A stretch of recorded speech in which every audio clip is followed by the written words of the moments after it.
Buenos días, mis queridos hermanos. Le ruego a nuestro Dios que nos envíe su Espíritu, que nos capacite para poder entender su mensaje, su perspectiva. Hoy vamos a tratar de entender de dónde hemos caído el ser humano, ¿verdad? ¿Cuál era su condición inicial de la creación y cuál es su más profunda necesidad, ¿verdad? Esta lección, eh, no sé si es pequeña o no es pequeña, pero nos ayudará a entender esta perspectiva de una manera sencilla, ¿verdad? Por lo tanto, la reflexión de hoy está titulada La más urgente necesidad del hombre. Vamos a ver qué es lo que nuestro Dios trata de transmitirnos. El hombre estaba dotado originalmente de facultades nobles y de un entendimiento bien equilibrado. Y aquí nos dice que el hombre estaba dotado originalmente de facultades nobles. Esto quiere decir que por alguna razón perdimos, ¿verdad?, estas facultades. Y vamos a ver qué es lo que nos dice, qué eran estas facultades y cómo se manifestaba el hombre al principio, ¿verdad? Dice, era perfecto y estaba en armonía con Dios. Ahora podemos entender, después de haber estudiado tantas y tantas reflexiones, haber entendido qué es lo que perdió Adán cuando se desconectó, ¿verdad? Pues podemos entender que la vida que se puso en Adán, la ley, porque estamos hablando al fin de cabo de la misma presencia del Espíritu de Dios en Adán, pues cuando Adán eh, fue creado era perfecto. Subrayo esta palabra porque cuando Dios nos dice que Él nos tiene que traer a nuestra condición original, pues tenemos que entender que Adán era perfecto y que Él nos tiene que llevar a esta condición, a esta perfección de su creación, ¿verdad? Hoy en día el enemigo de Dios está trabajando por todos los medios de tal manera que no entendamos el auténtico evangelio, y cuando estamos hablando de que tenemos que llegar a ser perfectos o ser hechos perfectos también, eh, despierta muchas animosidades, ¿verdad? Sin embargo, esta es la condición a la cual Cristo, el Padre, en su obra conjunta, nos quieren traer de vuelta, ¿verdad?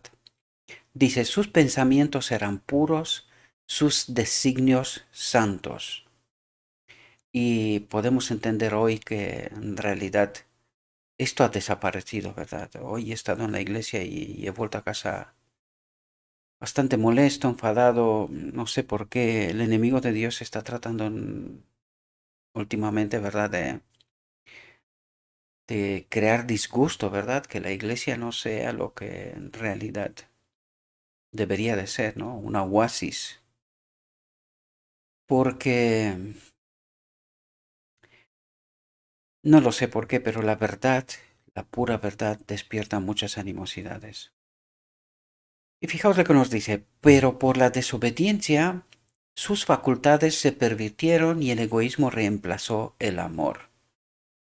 Y cuando nos dice esto podemos entender qué es lo que tenía Adán. Tenía amor. Y cuando nos dice esto en palabras tan sencillas, ¿verdad? Y ahora al haber entendido el propósito de Dios, ¿verdad? Podemos entender que la misma presencia de Dios estaba en Adán, ¿verdad? Él es amor, su espíritu en Adán, pues no puede ser otra cosa más que amor. Por eso Adán era perfecto y estaba en armonía con Dios, porque su misma presencia, su espíritu, habitaba en su templo, por eso sus pensamientos eran puros, sus designios santos. Cuando Adán eligió mal, pecó, ¿verdad? Por desobediencia perdió la misma presencia de Dios, ¿verdad? Dios se apartó. Esta es una lección grande. Nosotros venimos aquí diciendo en muchas ocasiones que cuando nosotros por nuestras elecciones elegimos mal, el Espíritu de Dios se aparta, ¿verdad? porque no puede ser de otra manera. Él respeta nuestras elecciones, por lo tanto se aparta y nos deja en nuestra elección, ¿verdad? Pero por la desobediencia sus facultades se pervirtieron y el egoísmo reemplazó el amor. Y el egoísmo es el espíritu del maligno, ¿verdad? El que toma lugar. Su naturaleza, y aquí deberíamos de entender qué es lo que ocurre al final del día de la expiación, ¿verdad? Nuestra naturaleza es de nuevo cambiada. ¿Cómo? Porque seremos de nuevo conectados con este amor, con este espíritu, porque nos está hablando de naturaleza, por lo tanto, ¿cuál era la naturaleza de Adán? Divino, humana. ¿Por qué? Porque el espíritu de Dios habitaba en él, ¿verdad? Por lo tanto, dicen, su naturaleza quedó tan debilitada por la transgresión que ya no pudo, por su propia fuerza, resistir el poder del mal, porque el espíritu de Dios ya no le acompañaba, ¿verdad? Esta es una lección que desde entonces deberíamos de aprender. ¿Cómo puede Dios estar presente y cómo no puede estar presente, verdad? Y eso depende mucho de la elección. ¿Cuál es mi elección en todo momento? ¿A favor o en contra de Dios? Entonces, ¿tengo su espíritu o no lo tengo, verdad? Fue hecho cautivo por Satanás y hubiera permanecido así para siempre si Dios no hubiese intervenido de una manera especial. El tentador quería desbaratar el propósito que Dios había tenido cuando creó al hombre. Así llenaría la tierra de sufrimiento y desolación y luego señalaría todo ese mal como resultado de la obra de Dios al crear el hombre. Y cuando nosotros creemos cosas extrañas sobre Dios, que Él trae ciertas cuestiones, pues estamos profundamente errados porque en realidad aquí nos dice, esta es la obra del enemigo, tratando de distorsionar el carácter de Dios. ¿Por qué? Para no entender precisamente qué pasó en Edén. ¿Qué significa el Espíritu de Dios en nosotros, la vida en nosotros, la ley en nosotros? Estamos hablando de lo mismo, ¿verdad? Y esto es lo que trata de hacer, ¿verdad? Que nosotros elijamos constantemente mal, como castigando a Dios por todo el mal que viene, cuando en realidad el mal veremos y vemos que no es la obra de Dios, ¿verdad? Es todo lo contrario. Es el enemigo tratando de distorsionar en todo momento su carácter para que el hombre no entienda precisamente cuál es su más urgente necesidad, ¿verdad? No entienda cuál es su situación y cuál es su necesidad, ¿verdad? Porque al no entender esta conexión vital con Dios, con el Padre, no entiende cuál es su solución, ¿verdad? En su estado de inocencia el hombre gozaba de completa comunión con aquel, y vamos a ver quién es el aquel, ¿verdad? Porque nos pone migajas para que podamos darnos cuenta. Dice, en quién están escondidos todos los tesoros de la sabiduría y de la ciencia. ¿De quién habla? Del Padre. Por lo tanto, vamos a leer la frase de nuevo a ver ¿con quién tenemos que ser conectados de nuevo? Dice, en su estado de inocencia, el hombre gozaba de completa comunión con aquel en quien estaban escondidos todos los tesoros de la sabiduría y de la ciencia, con el Padre. ¿No es Él la fuente de vida que la reparte a través de su Hijo a todos los seres creados del universo? Por lo tanto, ¿con quién quiere Cristo reconectarnos? Con esta fuente de vida, ¿verdad? Con aquel en quien están escondidos todos los tesoros de la sabiduría y de la ciencia.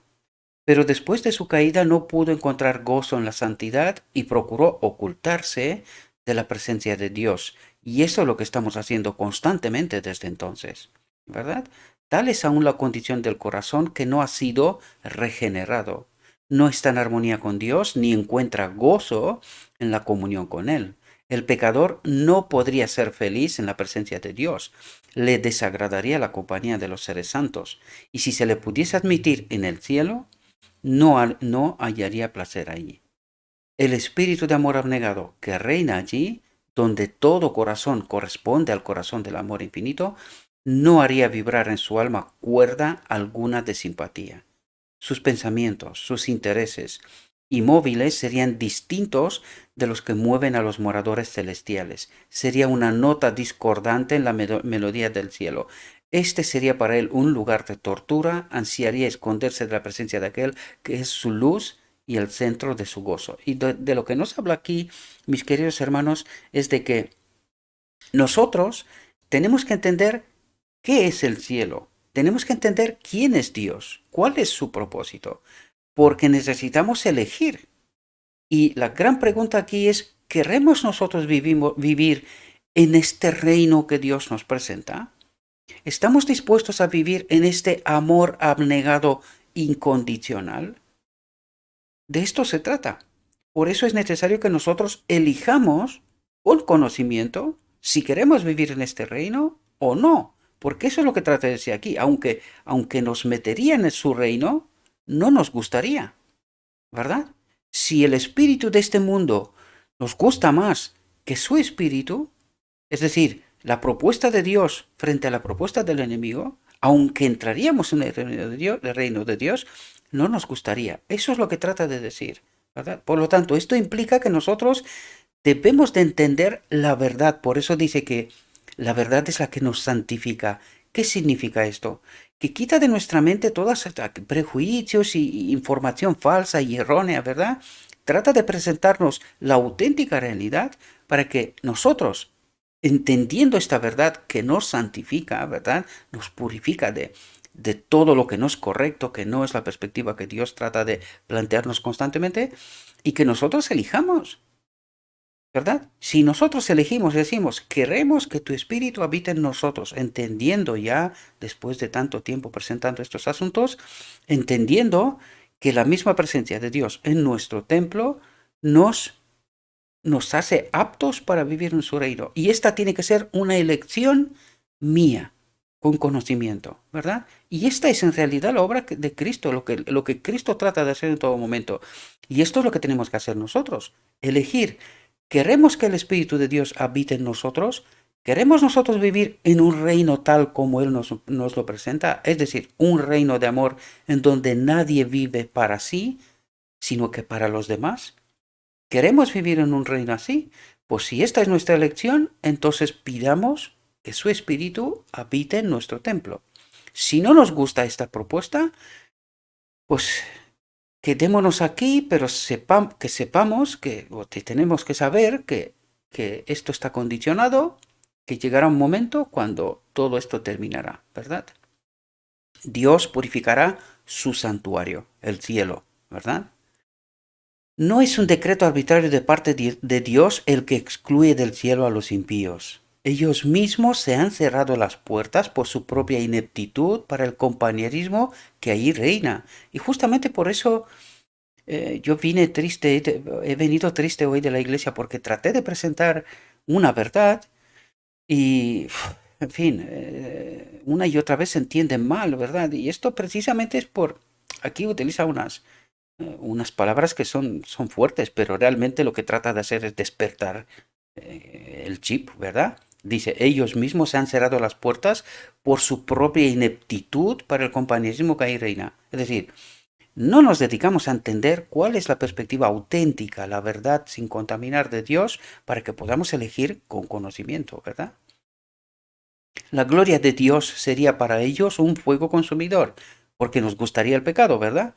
Entonces, esto tiene que quitarse de nuestra mente. Tenemos que acostumbrarnos a este reino y esta es la obra de Cristo, ¿verdad? Esa es la purificación del medio del pueblo de Dios. Todos aquellos que odian el pecado procurarán vivir en santidad con el poder que está a nuestra disposición. Y si no entendemos esta realidad, eso es lo que nos dice. La gloria de Dios sería para aquellos que están en esta condición un fuego consumidor.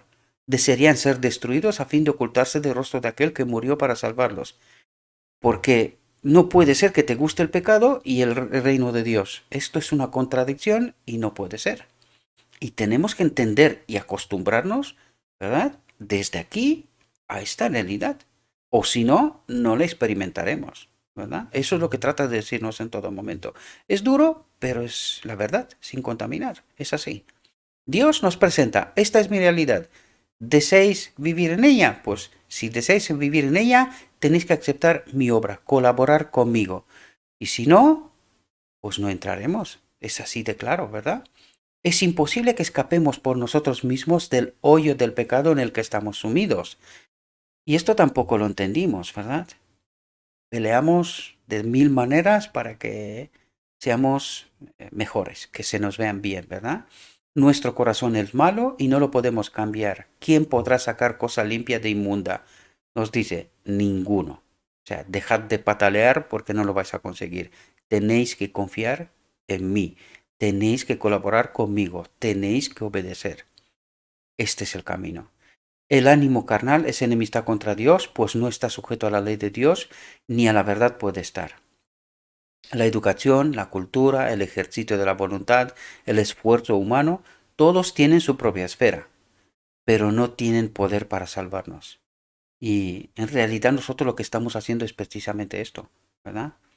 Tratando de hacer algo para que se nos vean bien, para que estemos aptos para Dios y que seamos salvos, de una manera o de otra, con sutileza o menos sutileza, ¿verdad? Pueden producir una corrección externa de la conducta, pero no pueden cambiar el corazón, no pueden purificar las fuentes de la vida. Y eso es lo que tratamos de una manera o de otra constantemente hacer. Y cuando estamos haciendo esto en realidad es que no confiamos en la obra de Cristo, no colaboramos con Él. Y por eso en realidad no entendimos nuestra auténtica salida, ¿verdad? Nuestra auténtica realidad y cómo se puede salir, ¿verdad? De esto. Debe haber un poder que obre desde el interior, una vida nueva de lo alto, antes que el hombre pueda convertirse del pecado a la santidad. Y dice, ese poder es Cristo. Y Cristo está desde Pentecostés, está a nuestro alcance. ¿Por qué todavía seguimos aquí? Y hay mucha gente que no logra entender esta realidad. Mucha gente. Yo incluso hoy estaba hablando con mi hijo y le decía, tenemos 130 años desde 1888 aquí y aún no hemos entendido de por qué Cristo no viene. Y casi estamos culpando a Dios de por qué no viene. Y no nos damos cuenta de nuestra realidad, de nuestra desgracia, de que no hemos entendido a Dios. No hemos entendido cuál es su propósito, qué es lo que quiere hacer, ¿verdad? Y permanecemos aquí hasta que no haya un pueblo, una generación, un remanente que entienda esta realidad, Cristo no puede venir, ¿verdad? Porque Él tiene que hacer una demostración, un pueblo que viva como vivió Cristo, ¿verdad? En esta tierra. Y si no entendemos esta realidad, pues tenemos un problema. Cristo ha de ser glorificado. ¿Cómo? El hombre ha de vencer, como Cristo venció. Y si no entendemos esta realidad, pues tenemos un problema. ¿Y qué es lo que creemos nosotros hoy? Por desgracia, que seremos salvos en pecado. Esta es la desgracia, ¿verdad? Únicamente su gracia puede vivificar las facultades muertas del alma y atraer esta a Dios, a la santidad. El Salvador dijo, a menos que el hombre naciere de nuevo, a menos que reciba un corazón nuevo, nuevos deseos, designios y móviles que lo guíen a una nueva vida, no puede ver el reino de Dios. Esto implica una confianza inquebrantable, total, dejarnos precisamente en las manos de Cristo, que Él obre lo que tiene que obrar en nosotros y nosotros cooperar con Él, pero necesitamos entender esta realidad. Este es el problema. Necesitamos entender esta realidad. Porque bajo este principio, bajo esta realidad, viviremos en la eternidad. Bajo la misma presencia de su Espíritu que obrará en nosotros desde ahora hasta la eternidad santidad. ¿Verdad? Este carácter en conformidad con el carácter de Dios. La idea de que lo único necesario es que se desarrolle lo bueno que existe en el hombre por naturaleza es un engaño fatal. Podemos modelar nuestras actitudes, voces, lo que queramos, si el cambio no es de dentro, un cambio real que venga a través del Espíritu de Cristo. Esto no es más que un engaño. Estamos tratando de educarnos, de parecer que somos lo que en el fondo no somos, ¿verdad? El hombre natural no recibe las cosas del Espíritu de Dios porque le son insensatez. No cree. ¿Cómo es posible esto? ¿Cómo puede ser que Cristo, a través de su Espíritu, guíe mi vida. Dice, porque lo son insensatez, ni las puede conocer por cuanto se obran espiritualmente. Creo que aquí me falta una palabra.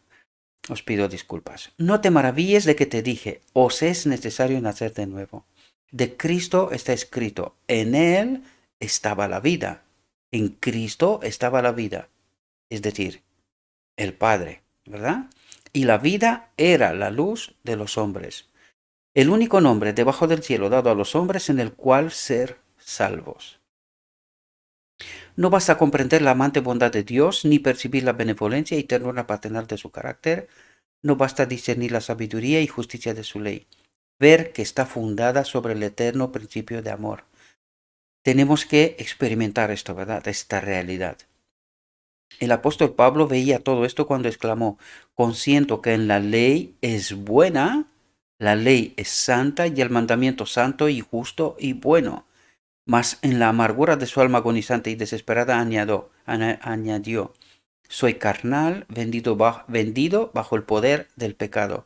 Se dio cuenta que necesitaba la misma presencia de Dios en él, ¿verdad? Y que para esto era necesario un proceso de purificación, un proceso de santificación.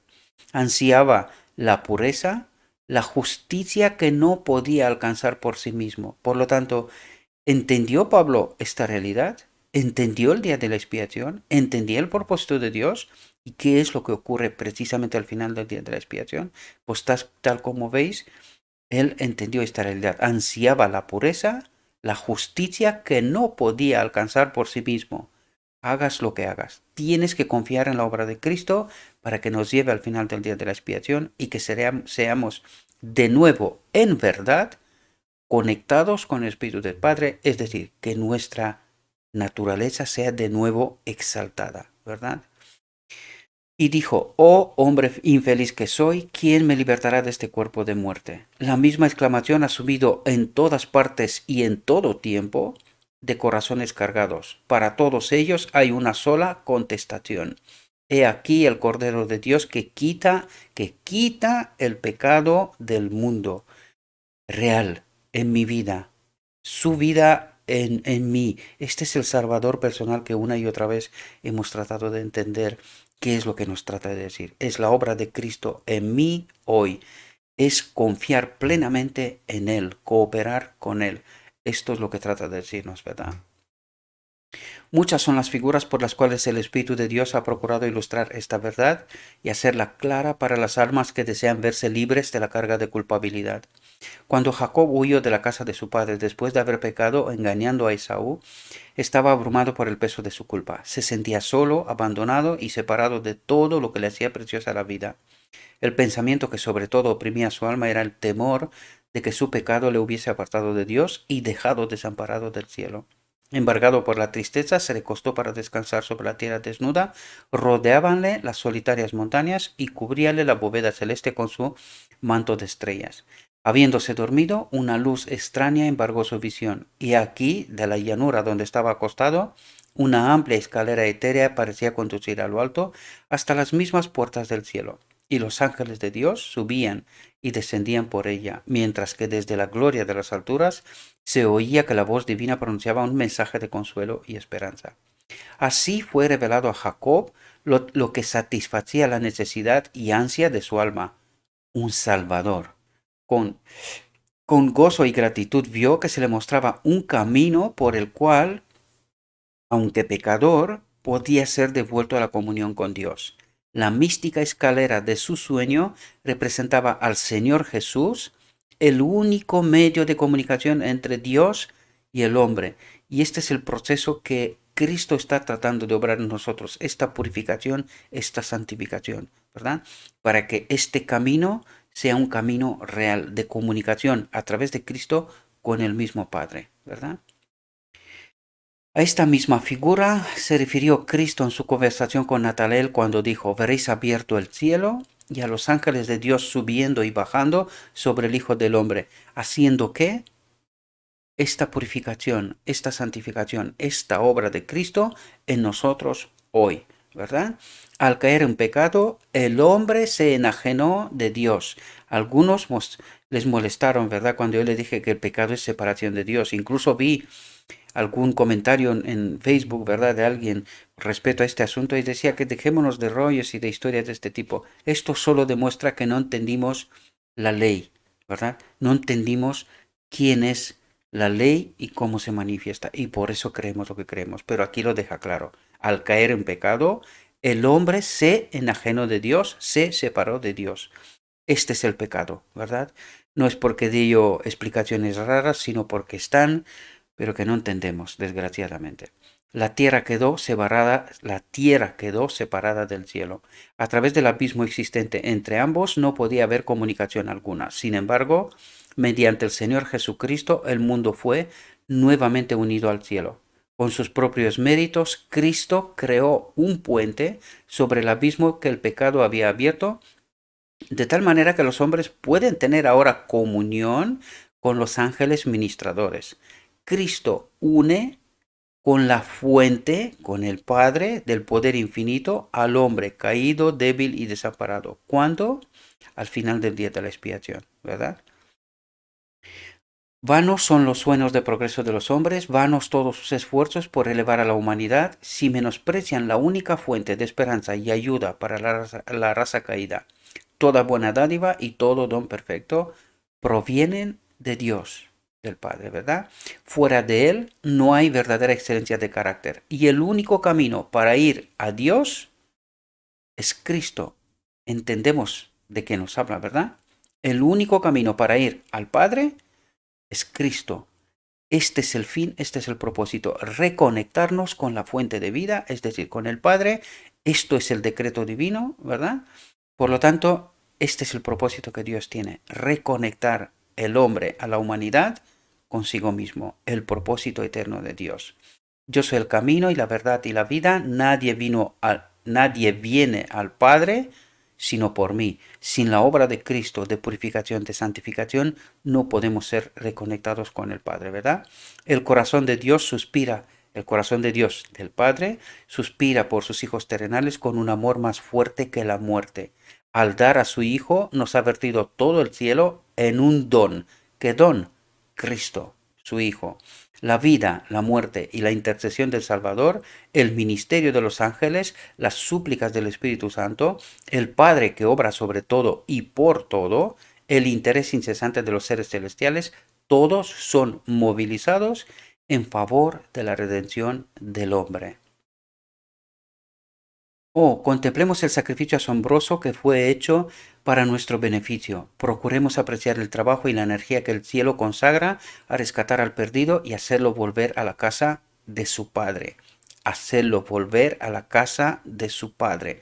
¿Entendemos? Decreto divino. Una y otra vez, de una manera o de otra, nos habla de lo mismo, pero no entendimos esta realidad hasta ahora, ¿verdad? En toda su perspectiva, en toda su profundidad. Jamás podían haberse puesto en acción motivos más fuertes y energías más poderosas. ¿Acaso los grandiosos galardones por el bien hacer, el disfrute del cielo, la compañía de los ángeles, la comunión y el amor de Dios y de su Hijo, la elevación y el acrecentamiento de todas nuestras facultades por las edades eternas, no son incentivos y estímulos poderosos que nos instan a dedicar a nuestro Creador Salvador el amante servicio de nuestro corazón? Y por otra parte, los juicios de Dios pronunciados contra el pecado, la retribución inevitable, la degradación de nuestro carácter y la destrucción final se presentan en la palabra de Dios para amonestarnos contra el servicio de Satanás. Porque esto es lo que estamos haciendo, ¿verdad? Al no entender a Dios, no entender su obra, su ministerio, su propósito, su fin, lo que estamos haciendo es estamos constantemente en el servicio de Satanás, ¿verdad? No apreciaremos la misericordia de Dios. ¿Qué más podía Él hacer? Entremos en perfecta relación con aquel que nos amó con amor asombroso. Aprovechemos los medios que nos han sido provistos para que seamos transformados conforme a su semejanza y restituidos a la comunión de los ángeles ministradores, a la armonía y comunión del Padre y del Hijo. Y esta es la obra del día de la expiación, eso es lo que Dios trata de hacer, esta es la invitación, aprovechemos los medios que nos han sido provistos para que seamos transformados y no creer que en pecado vamos a ser salvos, porque esto es una falacia, ¿verdad? Espero, mis queridos hermanos, que esta reflexión os pueda ayudar. He tratado de comprimir todo lo posible, tratar de comentar lo justo posible, de tal manera que nos quedemos con lo que es absolutamente necesario. Le pido a nuestro Padre Celestial que nos envíe su Espíritu, que nos capacite, que nos ayude a entender su perspectiva, su profunda realidad, y que desde ese conocimiento en la verdad sin contaminar, tengamos y que hagamos nuestra propia elección. Os deseo, mis queridos hermanos, que tengáis un próspero día y que en todo lo que os he dicho, os lo he dicho en nombre de Cristo Jesús. Amén.